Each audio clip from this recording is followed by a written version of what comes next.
So Katie Couric allegedly bullied her NBC colleague during the 2000 Sydney Olympics. That's according to the Daily Mail. Katie wouldn't let fellow reporter Ashleigh Banfield in the room where she was interviewing sprinter Michael Johnson. She also made Ashleigh wait while Katie's daughter interviewed Michael for a school paper.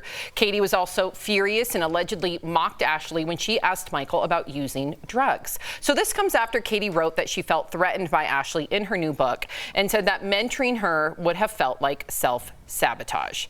Erica, you tilted your head. What's going on? It was just a head tilt. Yeah, you know, when we're having these conversations, I would like to check myself as well about having these conversations with 2021 lenses, social rules, norms, and mores, because we all know that it should have been handled differently.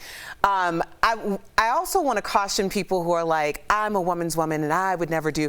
Girl, stop, okay? We all have been guilty of doing something that wasn't exactly 100% kosher, and it doesn't mean that that's the totality of who we are. Maybe we made a bad judgment call, maybe we were in our feelings and behaved in a way that we aren't proud of, but if we don't have these conversations openly and honestly, then we're just repackaging the same thing. It's cultural sabotage, and until we get out of the mindset of there isn't enough for everyone, we're always gonna be playing this game. Well, Erica, I would say, I'm sorry, Jeff. No, go. I would just say, and I'm sticking with your narrative, Erica.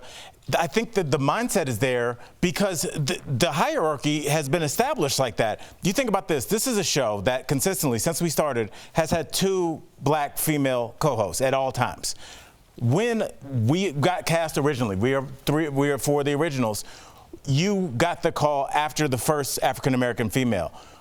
Why were you surprised you got that call, Erica?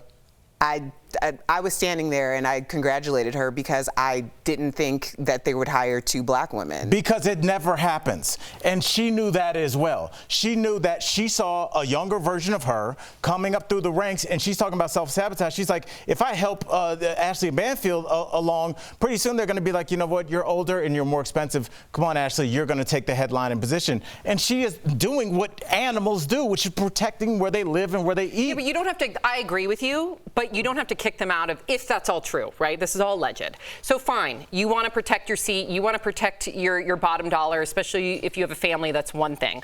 But to ostracize and humiliate a colleague is a whole different thing. So if she really did kick her out of the studio with a lot of people watching, and then after that woman interviewed this, Michael Johnson, the sprinter, and then you openly mock that individual in front of all your colleagues, how does somebody even come back from that? She doesn't want her to. She wants her to quit, Sam. Okay, but that's not right. It's not about being right. Erica, that you all have that competitive I'm not nature, saying it's that's right. fine. I'm saying where that comes from. It's not even competition. It's like, if this person takes my job, Miles and Sophie don't eat. Imagine you come from that part. One thing is competition. The other thing is completely embarrassing and ostracizing. I'm not saying colleague. it's right. I'm just saying it's what people do when they feel threatened. Yeah, I think it's narcissistic as well, right? Definitely. To think that there's not enough room at the table. Me and my friends, I really don't, and this is coming from my heart. The people I came up with in this business are still my friends. They were above me, and they still are, but they reached down and helped me up. And my goal in this business is to reach down and help somebody else up. The chopping down when someone kind of gets something, like that LA mentality, everyone loves misery, misery loves company, and all of a sudden you're like, hey man, I got a commercial, and all of a sudden you're ostracized from that little group. It's a real thing, and to not help people out is shame on Katie Couric in this particular aspect. If it's true. I don't like that people aren't helping people up, and that's kind of where we are. Everyone's out for their own, and you're exactly right. Right.